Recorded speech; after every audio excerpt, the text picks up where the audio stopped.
The crystal glass felt unnaturally heavy in Chloe's hand, a delicate weapon poised for a final, theatrical blow.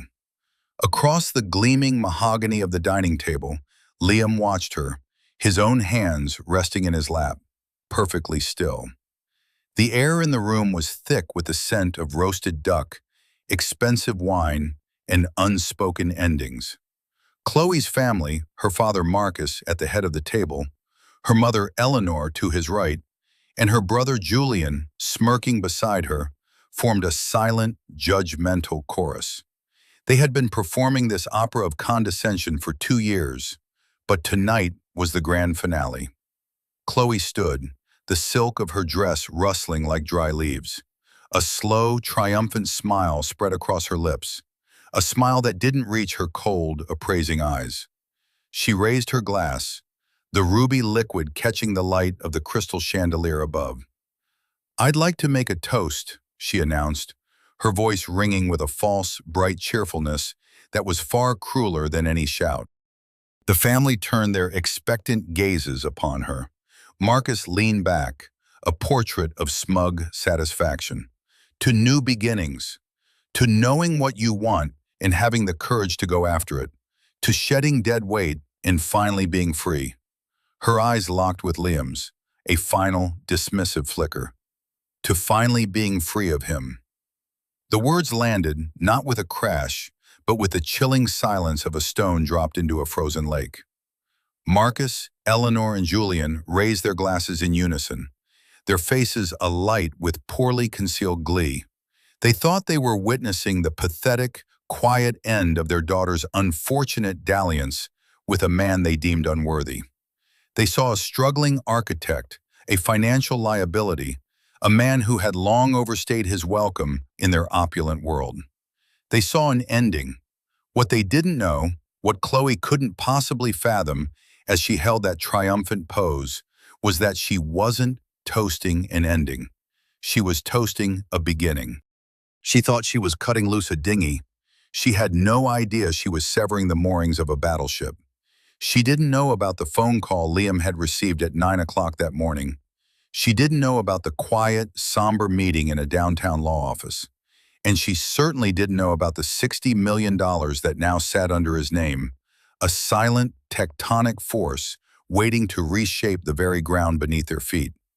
Within 72 hours, the world they had so carefully constructed around their own perceived importance would begin to fracture, and the man they were so casually discarding would become the architect of its redesign. We've all felt it, haven't we? That sting of being underestimated, of being judged by a cover that tells none of the story written inside. It's a universal feeling, a quiet anger that simmers when our worth is dismissed by those who have never bothered to look closely. Where are you watching this from tonight? Let me know in the comments. It's good to know we're not alone in these moments. Liam certainly felt alone at that table, but the story wasn't over. It was just beginning. The evening had started as it always did, with a meticulously orchestrated performance of casual disdain. Liam had arrived precisely at 7, dressed in a simple but well-tailored dark suit. He'd learned early on that anything too flashy was seen as an attempt to punch above his weight, and anything too casual was proof of his lack of sophistication. It was a game he could never win, so he had long ago decided to simply play his own. Eleanor had greeted him at the door, her smile as thin as a razor's edge. "Liam, you came." Her tone suggested his presence was both an unfortunate surprise and a foregone conclusion. She offered a cheek for a kiss that was more of a brief, papery collision of skin. "Eleanor," he'd replied, his voice even and calm. "The house looks beautiful, as always." "One does what one can," she'd sighed, a subtle implication that the effort of maintaining such a home was a burden he could never comprehend. In the dining room, Marcus was already holding court, a glass of what Liam knew to be a $2,000 bottle of Bordeaux in his hand. He was a man built of broad pronouncements and expensive fabrics, his confidence a fortress built on the foundations of his inherited wealth. He gave Liam a curt nod, his eyes sweeping over him in a swift, dismissive appraisal that lasted no more than a second, but communicated volumes. "Liam," he'd grunted, turning back to his son Julian. "As I was saying, the market rewards aggression. It has no time for hesitation. You have to be a shark. If you swim with the minnows, you get eaten." The comment was ostensibly for Julian, but its trajectory was aimed squarely at Liam. Julian, a younger, less polished echo of his father, had smirked. "Some people are content being bait, I guess." Liam had taken his seat, the familiar tension settling over him like a heavy cloak. For 2 years he had endured these dinners, these weekends, these casual assassinations of his character. He had done it for Chloe. In the beginning, he had believed her when she said they didn't understand him, when she promised that her love was a shield against their judgment. But over time, the shield had become translucent, then disappeared altogether, leaving him exposed. Chloe had slowly, almost imperceptibly, begun to adopt their language, their values, their verdict. Tonight her silence was the most damning indictment of all. She sat opposite him, meticulously arranging her napkin, avoiding his gaze. There was a finality in her posture, a rigid set to her shoulders that told him everything he needed to know before a single word of the toast was spoken. He felt the slight pressure of the envelope in the inner pocket of his suit jacket. It was thick, made of heavy, cream-colored cardstock. It was the only thing in the room that felt real. He had placed it there that afternoon after leaving the offices of Harrison and Lowe, his late uncle's attorneys. He had touched it perhaps a dozen times since, a grounding gesture, a secret anchor in the turbulent waters of this evening. It was a physical link to a different reality, a world where his worth wasn't measured by the brand of his watch or the balance of his checking account, but by the integrity his uncle had seen in him. That envelope contained more than just legal documents. It contained his emancipation. He just had to wait for the right moment to serve the papers. The first course arrived, a delicate scallop crudo. As Liam picked up his fork, Marcus cleared his throat, a sound like gravel being ground under a heel. "Speaking of the market, Julian," he began, his eyes flicking to Liam, "it's a brutal thing. You have to be producing, constantly. There's no room for hobbies." "Architecture isn't a hobby, Marcus," Liam said quietly, his voice perfectly level. He didn't look up from his plate. "Isn't it?" Julian chimed in, wiping his mouth with a theatrical flourish. "Last I heard, you were designing a community library. Pro bono? Very noble. Doesn't pay the bills though, does it? Can't build an empire on charity." "Some things are more important than building empires," Liam replied, finally meeting Julian's gaze. There was no anger in his eyes, only a calm, unnerving clarity. "Easy to say when you don't have one," Julian shot back, leaning back with a smug chuckle. Chloe, who had once defended his passion for public interest projects, remained silent. She took a delicate bite of scallop, her focus entirely on her plate. Her silence was an agreement, a quiet co-signing of her brother's insult. Each non-reaction was a small betrayal, another brick in the wall she was building between them. Liam's mind drifted away from the polished table in the suffocating atmosphere. He thought of his uncle Arthur, Arthur Vance, the family's mythical black sheep. While Marcus's father had built a conventional empire in manufacturing, his brother, Arthur, had quietly funneled a small inheritance into ventures no one understood. Early tech, obscure biotech firms. He was a ghost in the financial world, a name that appeared on esoteric shareholder lists, but never in the society pages. He lived in a modest house 3 states away, surrounded by books and schematics. While Chloe's family saw Liam's quiet nature and intellectual pursuits as weaknesses, Arthur had seen them as strengths. They had spoken every Sunday for the last 10 years. Arthur was the only one who had ever asked to see his blueprints, not as little drawings, but as visions.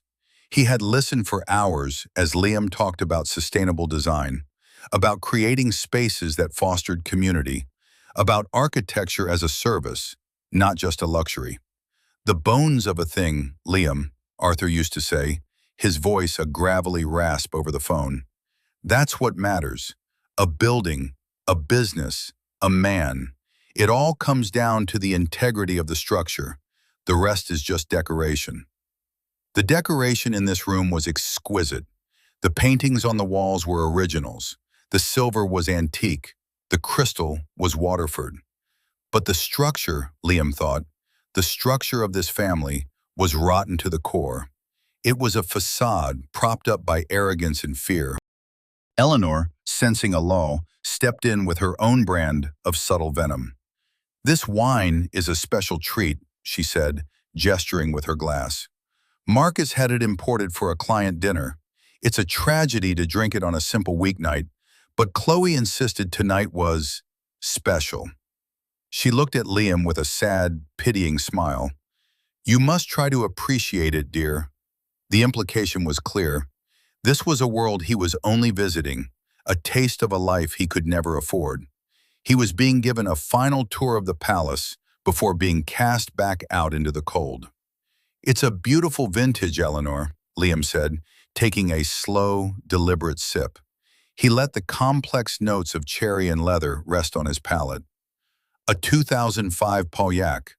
Bold, but the tannins have softened beautifully. A bit of a premature peak, though. It probably should have been open 5 years from now." A stunned silence fell over the table. Marcus, who prided himself on his wine knowledge, stared at Liam. Julian's smirk faltered. Even Chloe looked up, a flicker of surprise in her eyes. It was a small thing, a tiny crack in the carefully constructed image of him as an uncultured simpleton. Liam had learned about wine from Arthur, who, despite his modest lifestyle, had a small but impeccably curated cellar. "Know your subject, Liam," he'd advised. "Not to show off, but so you're never at a disadvantage. Knowledge is the one currency no one can take from you." Marcus recovered first, waving a dismissive hand. "A lucky guess. The label is facing him." It wasn't. The sommelier had poured it with the label facing Marcus. Liam said nothing. He didn't need to. The small victory was enough. It was a reminder to himself that he was not the man they saw. He let them have their narrative. The truth, like the wine, would be all the more potent when it was finally ready. He thought of the letter that had been inside the envelope from the lawyer, resting now in his wallet. It was a personal letter from Arthur, written months before his passing. "Liam, I leave this to you not as a windfall, but as a set of tools. I have watched you try to build things of substance in a world that only values glitter.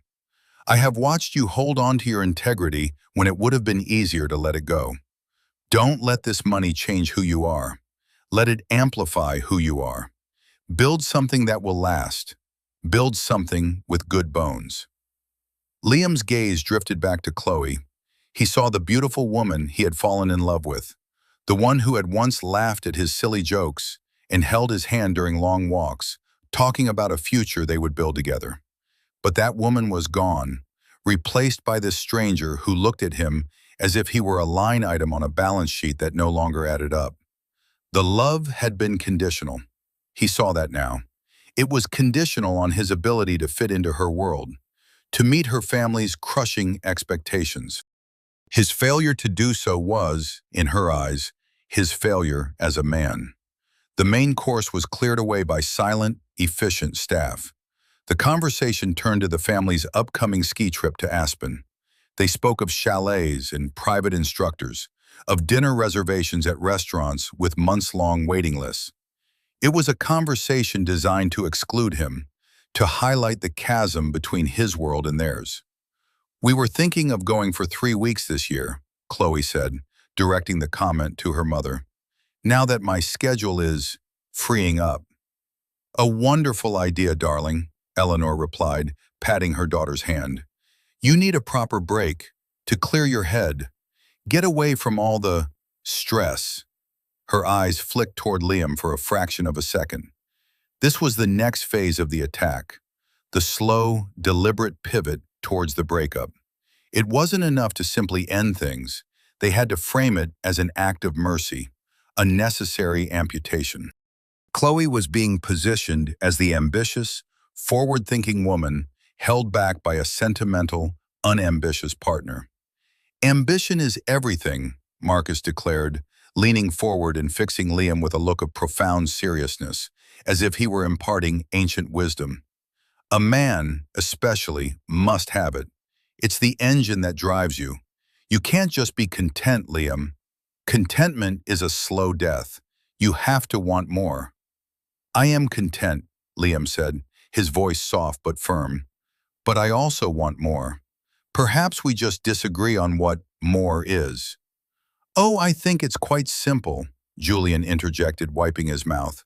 More money, more influence, more everything. It's not complicated. Chloe gets that. She's a thoroughbred. You can't put a thoroughbred in a paddock with a plow horse and expect it to be happy. The insult, so blatant and dehumanizing, hung in the air. Liam felt a hot surge of anger, a rare and unwelcome sensation. He took a slow, deep breath, letting it wash over him and recede. Anger was their language. Responding with it would be accepting their terms of engagement. His power lay in his stillness, in the vast, quiet space between their provocations and his reactions. Instead, his mind turned to the practical. He thought about the meeting with Mr. Harrison, the family's long-serving lawyer, a man whose face was a mask of professional sympathy. He remembered the number on the final page of the summary of assets, $60,243,000. The number was so large it felt abstract, unreal. Mr. Harrison had slid a file across the polished desk. Your uncle was a very shrewd man, and very private. He established the Vance Trust several years ago. You are the sole beneficiary, and now its sole director. Liam had spent the afternoon not in a daze of shock, but in a state of intense, focused clarity. He had already called a financial advisor Arthur had recommended in his letter. He had already had his own lawyer review the trust documents. He had spent 2 hours online, cross-referencing public records, looking into the financial health of Marcus's company, Thorne Manufacturing. Arthur had taught him to do his homework. He discovered what he had long suspected. Marcus's empire was a house of cards. Profitable on the surface but leveraged to the hilt, carrying a staggering amount of corporate debt that was about to come due for refinancing. A shark, Marcus had called himself. But sharks that stop moving sink, and Thorne Manufacturing had been treading water for years. Liam, I want to be honest with you, Chloe said, her voice taking on a tone of gentle, rehearsed sincerity. The main performance was about to begin. This has been difficult for a while now. I know, he said simply. Her feigned empathy faltered for a moment, thrown off by his lack of argument. I have goals, she continued, recovering quickly. Big goals. For my career, for my life. I need a partner who is on that same trajectory, someone who pushes me, who can keep up with the world I want to live in. And I can't, Liam finished for her. It wasn't a question. It's not your fault, she said, the classic, cowardly line. We're just on different paths. I'm on a rocket ship and you're happy on the ground. And that's okay, but I can't stay on the ground with you. A rocket ship, Liam repeated, a ghost of a smile touching his lips. He looked at her, truly looked at her, and felt a profound sense of sorrow. Not for himself, but for her. She was so trapped in this metaphor of upward mobility, so blind to the richness of the world that existed in any other direction. Don't mock me, she snapped, her composure cracking. I'm not, he said gently. I'm just realizing you're right. We are on different paths. Sensing victory, Marcus leaned in for the final, paternalistic blow. Listen, son, he said, his voice dripping with condescension. There's no shame in it. Not everyone is cut out for the big leagues. You're a good kid. A bit lost, but good. When you get yourself sorted, give my office a call. I'm sure I can find something for you. Mailroom, perhaps. something to get you started on the right track. The offer of a pity job, the ultimate act of dominance, to offer the vanquished a place in the victor's scullery. Liam looked at the man who had just offered to employ him in the mailroom of a company whose fate now rested in the palm of his hand. The absurdity of it was almost comical. The dramatic irony was so thick he could taste it. He simply nodded. "Thank you for the offer, Marcus. I'll keep it in mind." His acquiescence sealed their confidence. They had won. The unpleasant business was concluded. They had successfully, and in their minds, kindly, excised the tumor of mediocrity from their lives. All that was left was the celebratory toast. The dessert plates were being laid, a deconstructed tiramisu that looked more like a science experiment than a dessert. The mood in the room had lightened considerably. The family was relaxed, triumphant. The tension had broken, and they were basking in the relief of the aftermath. They chatted about trivialities, their laughter a little too loud, a little too forced. They were performing normalcy, but their eyes kept flicking to Liam, checking to see if he was suitably crushed. He was not. He was perfectly, unnervingly calm. He was a man watching a play, knowing the surprise twist in the final act. He felt his heart rate, slow and steady. He felt the cool, smooth surface of the wine glass under his fingers. He noticed a tiny speck of dust on the otherwise immaculate white tablecloth. The world had come into sharp, vivid focus. This was the quiet before the storm. He saw every detail with an architect's eye, the weight-bearing walls and the decorative facades. He saw the stress fractures in the family's foundation, the cracks hidden behind the expensive wallpaper of their social standing. He saw Chloe not as his girlfriend, but as a product of this flawed design, a beautiful column that was structurally unsound. He had a choice. He could stand up, thank them for the dinner, and walk out the door. He could take his $60 million and build a new life, leaving them to their ignorance and their eventual, inevitable decline. It would be the dignified, quiet exit. It would be easy. But as he looked at their smug, satisfied faces, he knew that wasn't enough. It wasn't about revenge. Revenge was their currency, a petty transaction of pain for pain. This was about something else. It was about truth. It was about holding up a mirror. Arthur's words echoed in his mind. It all comes down to the integrity of the structure. Theirs was a lie, and allowing it to stand felt like a disservice to the truth Arthur had valued above all else. They needed to see the real architecture of their world, to understand the foundation they were actually standing on. So he waited. He waited through their self-congratulatory chatter. He waited as the dessert was served. He waited for Chloe to feel the full, unadulterated satisfaction of her victory. He needed her to reach the absolute peak of her confidence, the highest point on her trajectory, before he introduced her to the concept of gravity.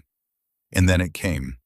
Chloe pushed her dessert plate aside, the gesture of someone too full of triumph to eat. She picked up her wine glass, the one that had been refilled for the toast. She stood up, and the room fell silent once more. Her face was a mask of serene finality. She was ready to deliver the eulogy for their relationship. "I'd like to make a toast," she began, her voice clear and strong. She looked around the table at her loving, supportive family. She was the hero of her own story, the brave protagonist shedding her shackles. To new beginnings, to knowing what you want and having the courage to go after it, to shedding dead weight and finally being free. Her gaze finally fell upon him, a final act of dismissal. To finally being free of him. The clinking of their glasses was like the chime of a guillotine. Marcus drank deeply, a satisfied glug. Eleanor took a delicate, victorious sip. Julian threw his back. They were all looking at him, their expressions a mixture of pity and contempt. They were waiting for him to crumble, to get up and slink away in shame. Liam did not move. He let the moment hang in the air, letting their triumph solidify, letting it crystallize into a perfect, shining monument to their own arrogance. He waited until Chloe had lowered her glass, a self-satisfied smile playing on her lips. He waited until Marcus had wiped his mouth and leaned back in his chair, the king restored to his throne. Then, slowly, deliberately, he reached into his jacket. The movement was quiet, but it drew every eye in the room. He pulled out the thick, cream-colored envelope. He placed it on the table with a soft, definitive thud. The symbolic object, his hidden power, was now in play.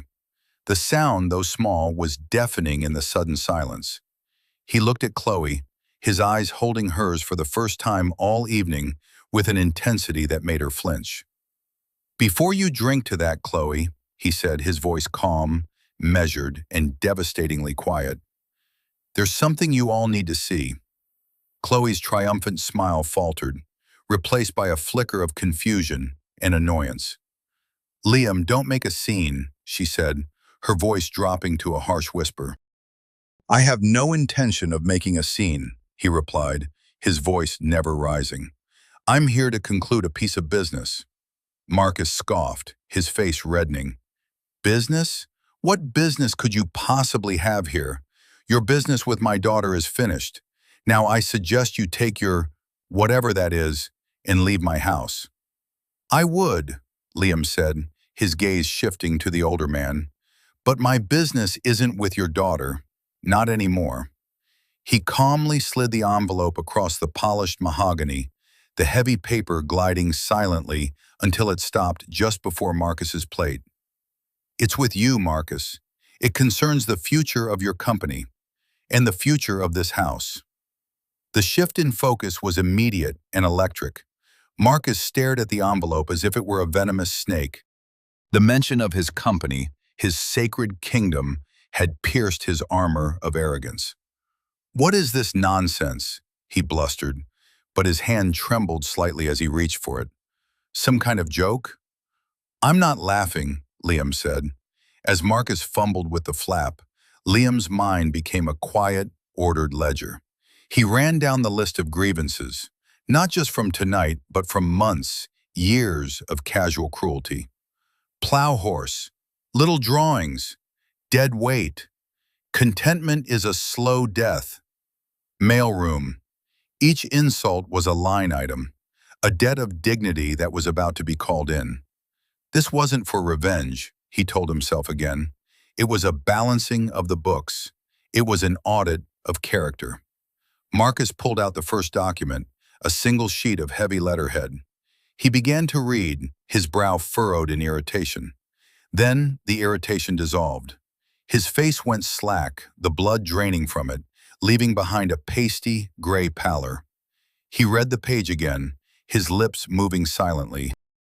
He looked up at Liam, his eyes wide with a confusion that was rapidly curdling into panic. "The Vance Trust?" he whispered, his voice hoarse. "What is the Vance Trust?" "Keep reading," Liam said calmly. Eleanor leaned toward her husband. "Marcus, what is it?" He ignored her, his shaking hands pulling out the second document. This one was thicker, a multi-page proposal. As his eyes scanned the first page, a low, guttural sound escaped his throat. This is an offer," he stammered, looking around the table as if for an answer. "An offer to acquire the outstanding senior debt of Thorn Manufacturing." He looked back at the paper. "All of it, a hostile takeover of our debt." Julian laughed, a short, nervous bark. "That's crazy. Who has that kind of capital? Some vulture fund?" "And this," Marcus continued, his voice barely audible, holding up the second document. "This is a preliminary offer to purchase this property, this land." He looked up, his eyes locking on Liam with dawning horror. "For the development of the Vance Urban Revitalization Project, designed by Liam Parker." The room fell into a deep, profound silence. The clinking of silver, the hum of the air conditioning, the very breathing of the people in the room seemed to cease. Chloe stared at Liam, her mouth slightly agape, the triumphant toast she had made only moments before, now seeming like a relic from a different lifetime. Marcus's hands were shaking so badly the papers rattled. "What is this, Liam? What kind of sick joke are you playing?" Liam leaned forward slightly, his hands clasped on the table. He was the calm center of the storm he had just unleashed. He looked at the man who had dismissed him, at the family who had scorned him, at the woman who had discarded him. "It's no joke, Marcus," he said, and his voice, though quiet, filled every corner of the silent room. He met Marcus's terrified gaze. "You asked what the Vance Trust is." He paused, letting the weight of the moment settle. "It's me." The three words landed like stones, each one shattering a different part of their reality. The silence that followed was not empty. It was filled with the frantic, crashing sound of assumptions being destroyed, of a world being turned upside down. Chloe was the first to break, a small, choked gasp escaping her lips. Her face, moments before flushed with victory, was now a mask of disbelief. "You?" she whispered, her eyes darting between Liam and the papers in her father's trembling hands. "What are you talking about? You're an architect. You don't have—" Her voice trailed off as the unspoken words, "any money," died on her tongue, suddenly sounding foolish and absurd. Marcus stared at Liam, his mind so accustomed to calculating financial threats, working furiously to process an impossible equation. "Vance? Arthur Vance was your uncle?" The name was spoken with a dawning, sickening recognition. The eccentric, reclusive brother-in-law he had always dismissed as an oddity, a failure. "He was," Liam confirmed, "and he was a far better investor than you ever gave him credit for. He valued substance over style, Marcus, a lesson you never learned." "This is impossible," Julian sputtered, his smugness evaporating into a cloud of panicked denial. "You're lying. This is some kind of elaborate bluff." At that precise moment, as if choreographed by a master playwright, the doorbell chimed.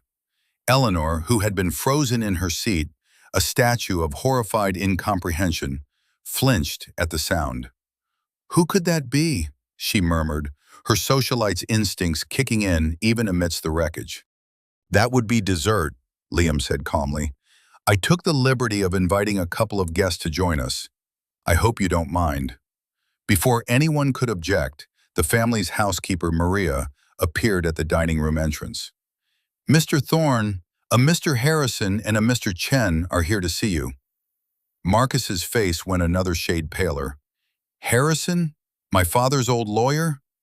"And David Chen," Liam added helpfully, "the head of Chen Development Group. I believe you've been trying to get a meeting with him for 6 months, Marcus." The arrival of these two men, one representing the old guard of law and finance, the other the pinnacle of the development world Marcus desperately wanted to join, stripped away any remaining hope that this was a prank. This was real. This was happening. Mr. Harrison entered first, a tall, severe man in his late 60s, carrying a leather briefcase. He gave a curt nod to Marcus. "Marcus, Eleanor," his eyes found Liam. "Mr. Parker, I trust the preliminary documents were sufficient?" "They were perfect, Robert," Liam said, a note of warmth in his voice. Behind him came David Chen, a man whose face was on the cover of every major business magazine. He was dynamic, sharp, and exuded an aura of power that made Marcus's seem like a cheap imitation. Chen's eyes scanned the tense, bizarre scene in the dining room, but they lit up with genuine warmth when they landed on Liam. "Liam," he said, striding forward and clapping Liam firmly on the shoulder, completely ignoring Marcus. "Good to see you. Harrison told me you were finalizing the trust. That city revitalization project you showed me the mock-ups for. It's visionary, absolutely visionary. We're in. Whatever you need. My board is already convinced. You're going to change the face of downtown."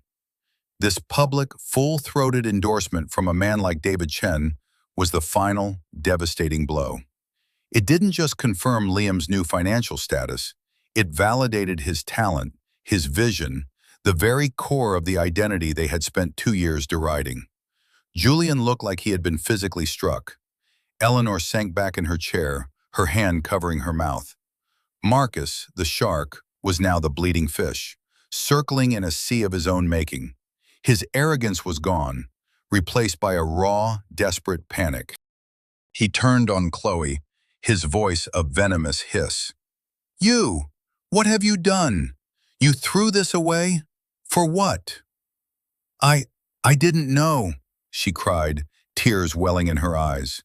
She turned her desperate, pleading gaze to Liam. "Liam, honey, please. I was just upset. You know how I get. I didn't mean any of it. We can fix this. I can fix this." Her words were a clumsy, transparent scramble to reverse course, to glue the pieces of the vase she had just gleefully smashed. Liam looked at her, and for the first time, he felt nothing. No anger, no love, no pain. Only a profound, sorrowful emptiness. He saw her not as the woman who broke his heart, but as a stranger he barely knew. A person whose values were so alien to his own that they might as well have been speaking different languages. He shook his head slowly. "No, Chloe, you can't fix this, because there's nothing to fix. You were honest for the first time in a long time tonight. You meant every word." He stood up, his presence suddenly commanding the room. He was no longer the quiet, unassuming guest. He was the center of gravity. "For 2 years," he said, his voice quiet but carrying an immense weight, "you have all judged me. You measured my worth in dollars and cents, in social status and ambition you could quantify. You saw a man who didn't fit into your narrow definition of success, and you found him lacking." He looked at each of them in turn, his gaze a moral mirror reflecting their own ugliness back at them. "Tonight you made it clear that my value to you was purely transactional," he continued. "So let's talk about the transaction. Your company, Marcus, is leveraged on debt that my trust now has the power to acquire. Your house, this monument to your success, sits on land that I intend to buy, not out of spite, but because it is the perfect location for a project that will serve hundreds of people, not just one family." He paused, letting the implications sink in. "Mr. Harrison has the official offers. You have 72 hours to respond to my lawyers." He then turned his full attention to Chloe. The tears were streaming down her face now, a desperate last-ditch performance of remorse. "Liam, please," she begged, taking a step towards him. "Don't do this. I love you." The words, which once would have been his entire world, now sounded hollow, meaningless. "No, you don't," he said, his voice gentle but absolute. "You love what you thought I could provide. And when you decided I couldn't provide it, the love was gone. You made your choice, Chloe. You toasted to it." He reached into his pocket and pulled out his wallet, from which he extracted a single key. The key to the apartment they had once shared, the one he had quietly moved out of a week ago. He placed it gently on the table, next to the now empty wineglass from her toast. "You were right about one thing," he said, his voice softening with a note of finality. "It is time for new beginnings. You are free of me." He looked into her eyes and delivered the final, liberating clause. "And I, finally, am free of you." With that, he gave a nod to David Chen and Mr. Harrison. "Gentlemen, shall we go? I believe we have a city to build." He turned and walked out of the dining room without a backward glance, leaving the Thorne family to drown in the deafening silence, surrounded by the ruins of a world they thought was indestructible. The feast was over. The bill had come due. The weeks that followed were a study in contrast. For Liam, they were filled with a quiet, focused energy. His new office, a minimalist space on the 48th floor of a downtown skyscraper, was a testament to his own design philosophy. Clean lines, natural light, and an unobstructed view of the city he was about to reshape. The space was not opulent, it was purposeful. Blueprints and architectural models covered the vast central table, not financial reports. His days were a whirlwind of meetings with city planners, engineering firms, and community leaders. He was not just managing money, he was deploying it, translating the abstract power of his inheritance into the tangible reality of steel, glass, and concrete. He worked with a passion he hadn't felt in years, a sense of liberation that had nothing to do with the money itself, and everything to do with the freedom to execute his vision without compromise. The Vance Urban Revitalization Project was no longer a dream confined to his sketchbook. It was a multi-million-dollar reality, starting with the community center and affordable housing complex that would be built on the very land where the Thorne Mansion now stood. For the Thorne family, those same weeks were a slow, agonizing descent. Marcus, stripped of his bravado, had been forced to face the brutal reality of his financial situation. Liam's offer to acquire his company's debt was not a hostile one in the end. Liam had no interest in running a manufacturing company. Instead, through Mr. Harrison, he had structured a deal. The Vance Trust would refinance the debt under strict new terms, and in return would take a controlling interest, 51% of the company's stock. Marcus was allowed to stay on as CEO, a king in name only, his every major decision now subject to the approval of a board controlled by the man he had once offered a job in his mailroom. The humiliation was a quiet, daily poison. The house was another matter. Liam's offer was significantly above market value, a fact that made it impossible for Marcus to refuse without inviting a shareholder lawsuit. It was a clean, surgical transaction. They had 90 days to vacate. The monument to their arrogance was being dismantled, not by a wrecking ball, but by a purchase agreement. Chloe's attempts to contact him were relentless at first. A flood of texts, voicemails, and emails, each one a different shade of desperation. There were tearful apologies, angry accusations, nostalgic reminiscences of their early days, and finally, pragmatic proposals for a reconciliation. She was trying every key she had, not realizing the lock had been changed. Liam never responded. He didn't block her number. He simply let the messages accumulate, a digital archive of a relationship's autopsy. To respond, even in anger, would be to engage, to admit that she still held some power over his emotional state. His silence was his final answer.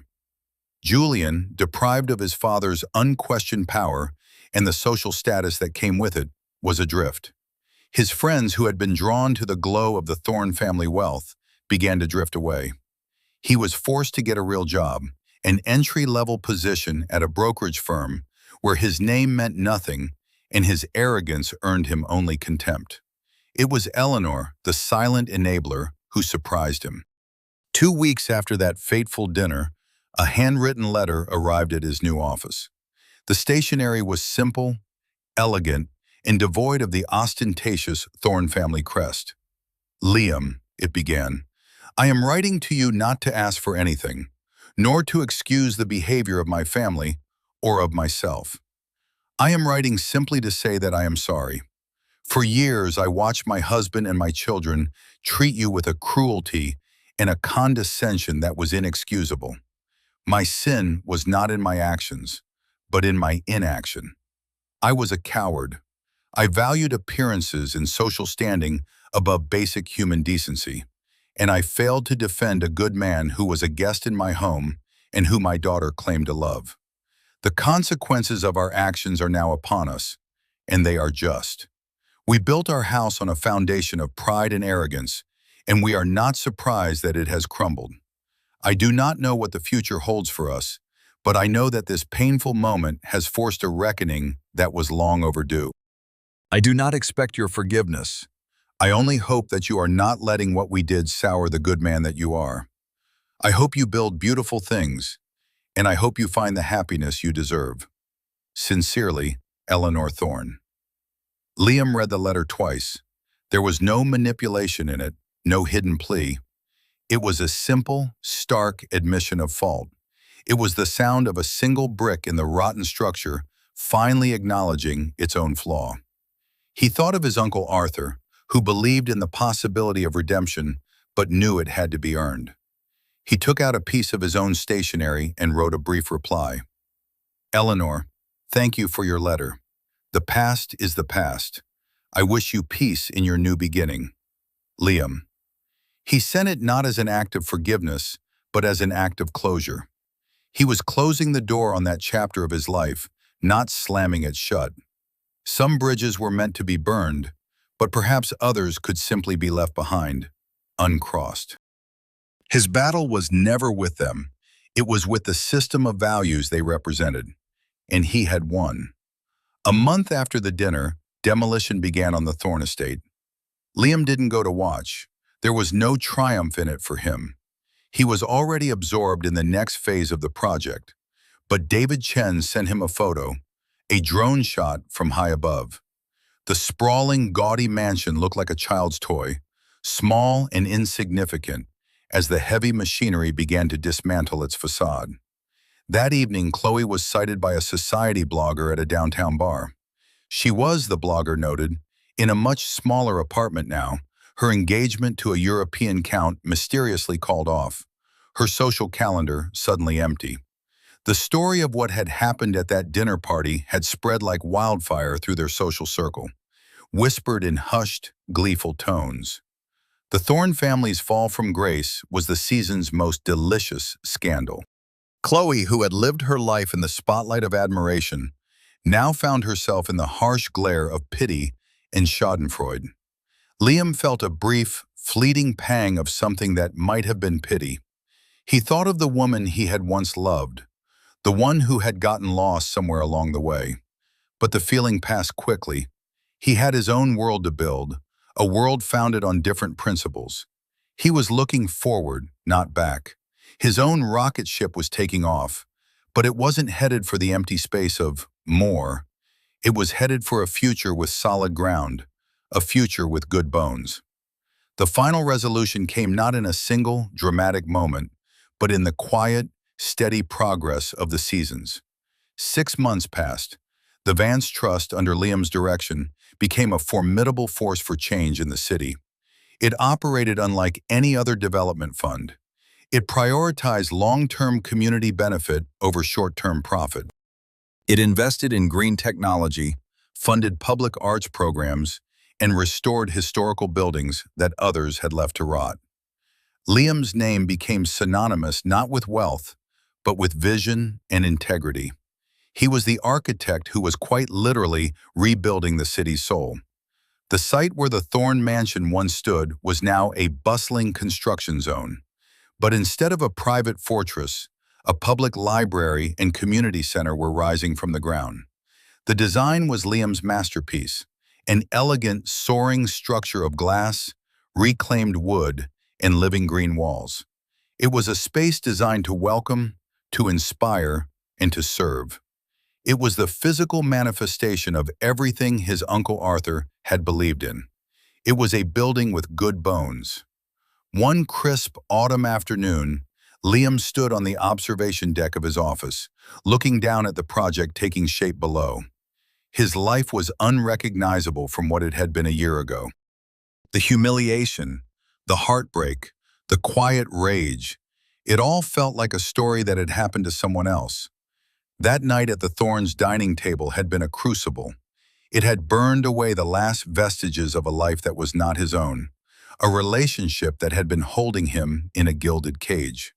It had forced him to confront what he truly valued, and in doing so, had liberated him to become the man he was always meant to be. He had learned the most profound lesson of his life. True worth is not a number in a bank account or a name on a society page. It is not something that can be given to you or taken away by others. It is the quiet, unshakable integrity of your own internal structure. It is the purpose you build for yourself, the value you create in the world. Chloe and her family had judged his facade, blind to the strength of his foundation. Their greatest mistake was not in underestimating his wealth, but in underestimating his character. He thought of Chloe one last time. He had heard through the grapevine that she had moved away, to a different city, to start over where her name didn't carry the weight of scandal. He hoped she would find what she was looking for.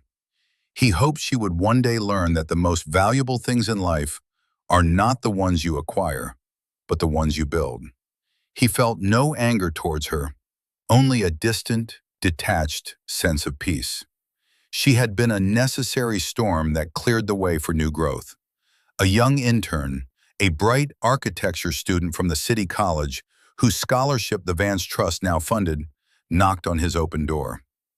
"Mr. Parker, the council members are here for the site tour." Liam turned from the window, a genuine smile on his face. "Thank you, Sarah. Let's go show them what we're building." As he walked towards the future, he felt a deep sense of gratitude. Gratitude for his uncle, for the tools he had been given. But also, in a strange and unexpected way, he felt a sense of gratitude for that terrible dinner. It was a painful ending that had become the most important beginning of his life. He was no longer just an architect of buildings, he was the architect of his own destiny.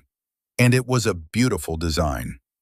Liam learned that sometimes the greatest blessings come disguised as painful endings.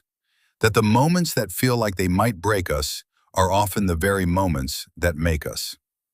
Have you ever had an experience that felt like a devastating loss at the time, only to look back and realize it was the catalyst for your greatest growth? A moment that set you free? I'd love to read your story in the comments below.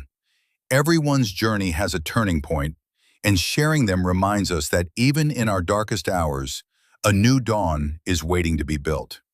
Thank you for joining me on this journey. Don't forget to like this story and subscribe for more, because everyone deserves to see integrity win the day.